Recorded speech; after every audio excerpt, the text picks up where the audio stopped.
When you think of a city, a bustling metropolis filled with big businesses, beautiful landmarks, and massive skyscrapers probably comes to mind. There are some cities, however, that's been left almost completely abandoned. Eerie and desolate, a sign of a time long past. Here are the top 15 largest abandoned cities on Earth. Number 15. Krakow, Italy. As far as abandoned places go, few are as scenic as Krakow, Italy. Located in the southern Italian province of Basilicata, it was founded all the way back in 540 AD and has a striking appearance due to it having been built on a 400-meter tall cliff. Built in such a location so that the town could defend itself from potential invaders, said defense mechanism worked well 1,500 years ago, yet it eventually led to the city's downfall. This is because Krakow eventually became extremely vulnerable to natural disasters, and various landslides led to large amounts of damage being dealt to it. These landslides ultimately became so severe that in 1963 the Italian government forced out all of Krakow's residents, having them instead relocate to the nearby town of Krakow-Peschiera. Since then, it has become a popular tourist attraction and film location, with movies as iconic as The Passion of Christ and Christ Stopped at Eboli having been filmed there. Number 14. Thamestown, China. Generally speaking, copies are usually far worse than the originals, and Thamestown in China is a prime example of this. Built in order to house overflow people from Shanghai, it was built to model Victorian-era London, as it features cobbled streets, Victorian terraces, corner shops, and red telephone boxes. Yet despite its charming appearance, it hasn't been very palatable to Shanghai's residents, as despite being designed to hold 10,000 people, it currently remains mostly empty. However, considering that Shanghai is a city that's certainly not on the decline, we're sure people will be forced to move there sooner rather than later. Number 13. Kangbashi District, Ordo City, China. While most city districts are busy, vibrant, and of course full of people, Ordo City's business district of Kangbashi is anything but. Located in China's northern region of Inner Mongolia, construction began in 2003. Yet despite it having a capacity to hold up to 300,000 people, as of 2010 it only had a population of about 20 to 30,000. And since then the population has only grown slightly. As a result, despite having massive residential and office skyscrapers and high-tech facilities, it's still a very quiet place to live in. Number 12. Kennecott, United States. The town that officially holds the title as being the northernmost on this list is Kennecott. Located far up north in the snowy state of Alaska, it's notable for having produced about $200 million worth of copper ore between 1911 and 1938, which today would be worth about $3 billion. However, in 1938 the mines officially closed down, making Kennecott a veritable ghost town. Yet since then it's been incorporated into the Wrangell St. Elias National Park and Preserve, which is the largest national park in the United States, and as a result, it's seen a steady stream of tourists over the years. Number 11. Kayaköy, Turkey. World War I was easily one of the most brutal conflicts in history, but we'd think you'd agree that few towns felt its effects as strongly as Kayaköy, Turkey. Built in the 1700s, it's located in southwestern Turkey, yet for years had a sizable Greek population. However, once World War I came around, the Ottoman Turks began persecuting the Greeks, and this came to a head in 1923, when a population exchange between the two countries caused Greeks living there to be forced to evacuate, causing the town to quickly become abandoned. It has since become a small-scale tourist site. Number 10. Oradour-sur-Glane, France. While Oradour-sur-Glane was certainly never a large city, it stands apart for having one of the most tragic tales on this list. Occupied by the Germans during World War II, it entered the bad books of the Nazis when in 1944 it was reported that highly decorated SS officer Helmut Kampf had been killed by resistance fighters from the town. As a result, SS officer Adolf Dieckmann decided that revenge was in order, and thus marched on the town with several SS troops, forcing the men into a barn and women and children into a church. Both groups were brutally killed by the soldiers due to a mix of gunshot and burn wounds, leading to a total death toll of 642. Almost every single citizen of the town was murdered on that day. Therefore, after the war's conclusions, President Charles de Gaulle ordered that the burned-out ruins of the old town be left untouched as a monument to the victims. As a result, with the exception of a museum, the site remains both untouched and uninhabited to this day. Number 9. Ashgabat, Turkmenistan. While technically not an abandoned city, a trip through this massive metropolis will make you soon realize that it's on the emptier side. You see, Ashgabat, which is the capital of the former Soviet state of Turkmenistan, is very impressive at first glance, holding the Guinness World Record for having been built with more marble than any other city on the planet. It's chock full of massive monuments, spectacular statues, and brilliant buildings, including a large mosque and major sports complex that was used for the 2017 Asian Indoor Games. Yet despite all of this glamour, the city remains nearly empty. This is because rather than invest in economic projects, the government has consistently used its massive oil and gas revenues to make Ashgabat a display of wealth in an otherwise impoverished nation. As a result, they have consistently evicted people from their homes without compensation and stifled the free press in order to allow these building projects to go through, despite the country's GDP per capita being less than $7,000. When you then further consider that Ashgabat is considered to be one of the most expensive places to live in the world, thanks to Turkmenistan's sky-high inflation and lack of access to even the most basic products, it becomes painfully clear why this city has essentially become a massive ghost town. We are constantly adding more people to the Top 5's production team to bring you all the best content. Be sure to subscribe with notifications on and hit the like button. Number 8. Pripyat, Ukraine. While war, the economy, or central planning are the most common reasons for cities being abandoned, Pripyat stands apart for being abandoned largely thanks to a nuclear disaster. That's because on April 26 of 1986, a catastrophic meltdown took place inside reactor number 4 at the nearby nuclear power plant at Chernobyl. This spewed flames and radioactive material into the skies over Pripyat, which was a nearby city built to house the plant's scientists and workers. As a result, the city's 49,000 inhabitants were evacuated within 36 hours. And in order to ensure that no one went back, the Soviet government established a 29-kilometer exclusion zone around both Pripyat and the power plant. Yet despite this, many former residents have had major health problems related to their nuclear exposure despite being in the radioactive city for less than 2 days.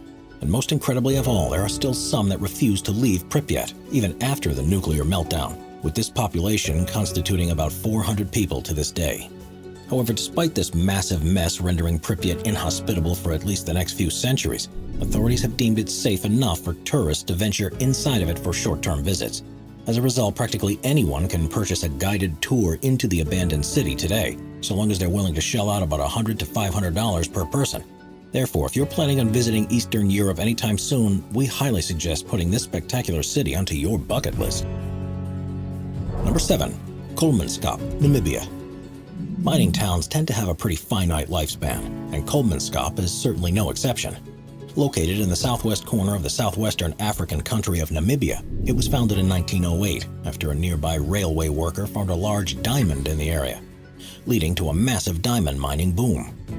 German laborers came in droves to the town, which eventually grew to not only have amenities such as a hospital, ballroom, theater, sport hall, and casino, but also the first X-ray station in the southern hemisphere and the first tram in Africa. However, in 1928, a much larger deposit with much easier to find diamonds was found 260 kilometers south of Kolmanskap. And by World War II, the Kolmanskap mines began to become severely depleted, leading to the town being completely abandoned in 1956 due to the natural forces of the desert. Kolmanskap is now covered in knee-deep high sand. Yet best of all, it can still be visited to this day, however, because it's located within a restricted area of the Namib Desert known as the Sperrgebiet. Visitors must obtain a permit before venturing inside. Number 6. North Brother Island, United States. Although technically not a town, this abandoned location certainly has much more unsettling history than many of the other places on this list. That's because this island, which is located on New York's East River, is infamous for being the location of a hospital for people with highly contagious diseases. Known as Riverside Hospital, it opened in 1885, and it mainly housed people with diseases such as typhoid, tuberculosis, and smallpox, with Typhoid Mary Mallon being its most famous patient. Then, after being briefly closed throughout World War II, it was used to house wartime veterans, and in the 1950s it was then repurposed as a treatment center for adolescent drug addicts. However, in 1963 the hospital closed its doors for good, and ever since the island has been abandoned and off-limits to visitors. Nowadays, it's instead being used as a wildlife sanctuary. However, there is research and area planning currently being put in place to perhaps reopen the island to the public in the near future. Number 5. Famagusta, Cyprus. If you were to turn back the clock to the Middle Ages, you'd see a Famagusta that is far different than the version of it that's present today. That's because during this time period, it was the island's most important port city, as it was a gateway to trade with the extremely rich ports of the Levant. However, since then Cyprus has experienced a lot of turmoil, and in response to a failed Greek coup in 1974, Turkish troops invaded the city that same year. In particular, they annexed the Varosha district of the city, which not only led to the expulsion of all the Greek Cypriots inhabiting it, but the sectioning off of the city with barbed wire and widespread looting by the Turks. Thankfully, since then, the situation has largely de-escalated, and today Cyprus is in a state of uneasy peace between both Greek and Turkish factions on the island. However, in spite of this, the de facto Turkish government of northern Cyprus has forbidden the old Greek Cypriots to re-enter, not only disallowing them from living in their homes, but even forbidding them to reclaim their valuables. The reason for this are extremely complicated, although factors such as security and the commercial importance of the city have all been cited. Yet until a completely unified Cyprus becomes a reality, this will likely remain the status quo. However, in 2017, northern Cyprus made a surprising move when they opened Varosha's world-class beaches to Turkish Cypriots and Turkish citizens. And in 2019, they took this one step further by announcing that Varosha's formerly world-class hotels would be reopening by the end of 2020. However, with many of the specifics still unclear, only time will tell who will be allowed to enter. Number 4. Plymouth, Montserrat. If you've never heard of the island territory of Montserrat before, we wouldn't blame you. Located in the southeastern Caribbean, Montserrat is an overseas territory of the United Kingdom, and after Plymouth became its first European settlement in 1632, it remained largely forgotten by the world at large. Yet a few hundred years later, its existence would come to an abrupt end. In July of 1995, a series of large eruptions at Soufriere Hills volcano, which had been inactive for centuries, sent pyroclastic flows and ash across the southern portion of the island. As a result, by December of that year, the entire town was completely evacuated, with residents being allowed to come back in 1997. However, in June of 1997, the volcano began erupting once again, with these eruptions leading to a permanent evacuation of most of Plymouth's citizens soon afterwards. Luckily for the Montserrat Islanders, this evacuation had been well-timed, because between August 4th and August 8th of that year, a further series of large eruptions destroyed approximately 80% of the town, burying it under 1.4 meters of ash. This hot material burned many of the buildings, making habitation nearly impossible for many of the residents, and causing the British Navy to intervene and evacuate those who had remained in the city. As a result, a large portion of the island's residents ended up moving back to the mainland United Kingdom, and in turn the island became economically depressed due to both its population decrease and the destruction of most of its economically profitable businesses. Nowadays, the southern area of the island continues to be deemed as an exclusion zone, as volcanic activity in the area has not yet paused. Yet if you'd like to visit, there are tours that organize excursions to this exclusion zone. However, considering that the volcano is still active, you'd definitely be entering at your own risk. Number 3. Hashima Island, Japan. As we alluded to before, mining towns usually aren't places with a very long lifespan, and Hashima Island in Japan was certainly no exception. You see, after a coal mining colony was established on the island in 1887, workers and their families began to flock to the island. Yet after only a very short period of time, the entire colony was bought out by Mitsubishi, and it would soon become an extremely profitable venture, with this being made even more apparent after Korean and Chinese prisoners of war were forced to work in these mines throughout World War II. Yet even after the war, Hashima Island still continued to grow, and at its height in the 1950s, it housed 5,200 residents in a space of less than a square kilometer, making it one of the most densely packed places on Earth. Yet in 1974, Mitsubishi closed down their mine, leading to the island being abandoned almost immediately. As a result, the island remains in a ruined state, as its concrete apartments, schools, barbershops, and swimming pools all sit empty. Yet despite this abandonment, Hashima Island has been able to stir up more than its fair share of controversy.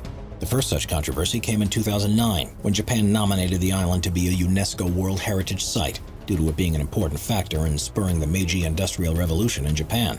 However, South and North Korea both opposed this addition, as they felt that the island's legacy as a prisoner of war camp made it unworthy of a UNESCO title.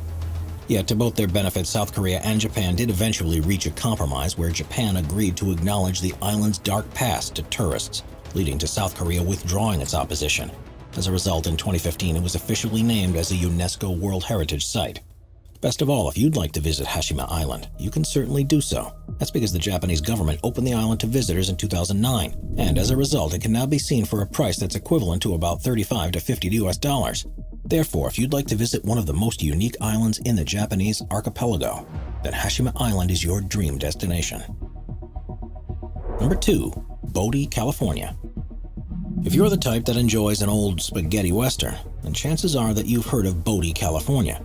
Located in the eastern half of the state on the border with Nevada, the area was first settled after small amounts of gold were found in 1859 and became a full-on town after large deposits of gold were found in 1876.